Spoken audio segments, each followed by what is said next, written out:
time to get out of the echo chamber. Several months ago, I told myself that very same thing.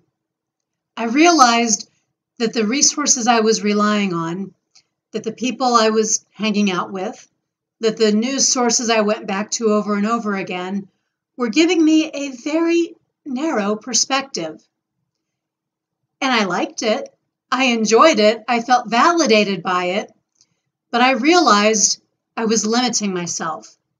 So I decided on purpose to get out of my own echo chamber. And I pushed myself. I did for 3 solid months. Every single day, I watched YouTube videos and looked at news sources that I otherwise would not look at. They aren't the ones that have historically been my preferred sources. And I did not do this to change my mind. I did not do this to try to find ammo so that I could attack other people's beliefs. I didn't do this for any other reason except I wanted to have a more well-rounded perspective. I wanted to understand more. Here's the result. I didn't change my political views, but I did shift in my ideology. I actually do have some different priorities than I used to. And on a regular basis, I'm enjoying going out there and seeking some other perspectives. It's turned out to be a really good experience for me, even though it was downright painful, agonizing at the beginning. So getting out of your echo chamber, you might be asking me why. Why is that worth doing? Well, as a good critical thinker who wants to build your mental might, it's going to be important that you learn how to consider an opposing view. You're going to feel a lot more confident knowing that your opinion, your point of view, is the right one for you if you've exposed yourself to other points of view.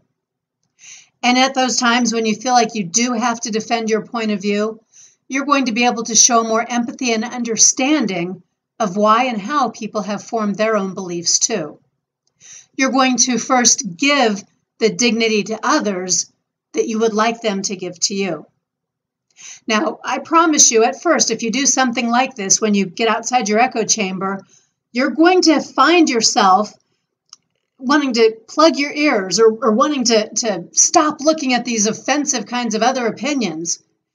In those moments when you find yourself entrenched, defending your own point of view, or having strong visceral reactions, or dismissing all those other points of view out there, when you have those reactions, and you will, just know that those are warning signs.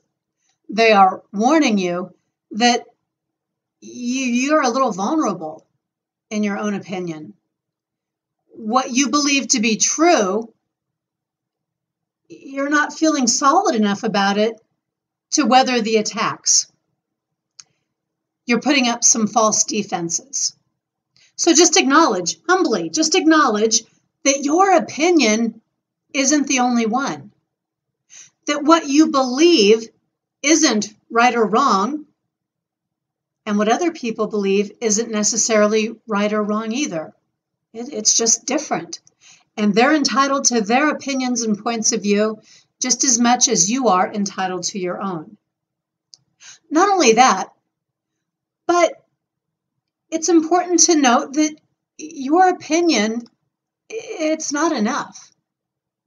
It's not enough. If you want to convince other people, if you want to be effective in the work that you do, you're going to need more than your own opinion.